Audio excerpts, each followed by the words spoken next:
500 ஓட்டு, 5000 ஓட்டு, 50,000 ஓட்டு, அவ்வளோதான். எல்லாரையும் போய் பார்க்கணும். நிறைய விஷயங்களை தெரிஞ்சுக்கோங்க. உங்கள் கையில் நிறைய சக்தி இருந்தாதான் உங்கள் ஊருக்கு நல்லது நீங்கள் செய்ய முடியும்.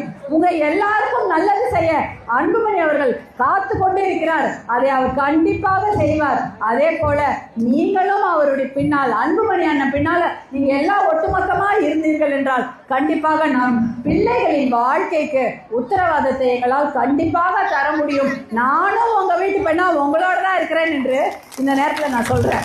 உங்கள் வீட்டு பெண்ணா உண்மையாக தான். இந்த மாவட்டம் தானே, நான் திருவண்ணாமலை மாவட்டம், வீட்டு பொண்ணு தான் நானும். அதனால் இந்த விஷயங்கள்லாம் ஞாபகம் வச்சுருக்கீங்களா?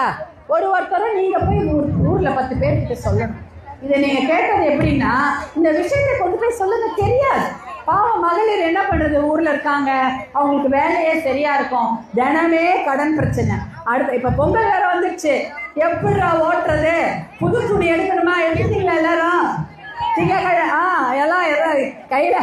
அதான் நானும் நினச்சிக்குவேன். விவசாயினா மாதம் 1ஆம் தேதி சம்பளம் வருமா? வராது. அறுவடை ஏதாவது பண்ணாதான் வரும். எப்பப்பா சம்பளம்லாம் வராது.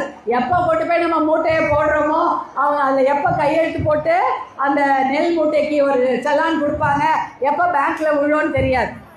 அது வந்தாதான் நம்ம வீட்டில் பால் பொங்குமா?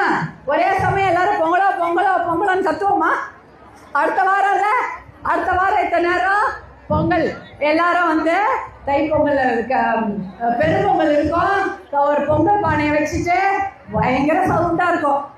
ஒரு வீட்டில் பொங்கலோன்னு ஆரம்பிச்சாங்கன்னா அந்த ஊர் முழுக்க பொங்கலோன்னு கேட்டுனே இருக்கும். நான் கேட்டிருக்கேன் எங்கள் ஊரில். அங்கே நாங்கள் பொங்கலுக்கு அங்கே தான் இருப்பேன். அப்படியே சத்தம். இங்கே ஆரம்பிச்சாங்கன்னா ஒரு வீட்டில் வச்சா அடுத்த வீட்டில் பொங்கியிருக்கும் பால், இன்னொரு வீட்டில் பால் பொங்கியிருக்கும். எல்லார் வீட்லேயும் பொங்கலோன்னு சொல்லிட்டு இருப்பாங்க. அது மகிழ்ச்சி பொங்கலாக அது இருக்க வேண்டும் இல்லையா? அதுதான் நம்மளுடைய அதான் வாழ்க்கை. அதற்காக தான் வாழ்ந்துருக்குறோம். நம்ம கடனு இல்லை, போராட்டம். தினம் குடிச்சிட்டு வந்து அடிப்பாங்களா? இல்லை பசங்க போதை பழக்கத்தில் இருக்குமா? காசு இருக்குமா? வீட்டுக்கு போகிறதுக்குள்ள காசை எடுத்து செலவு பண்ணிட்டு இருப்பாங்களா அப்படின்னு யோசிச்சுட்டுலாம் இருக்கக்கூடாது. நன்மதியான ஒரு வாழ்க்கை வாழ்வதற்கு நமக்கும் உரிமை இருக்கிறது.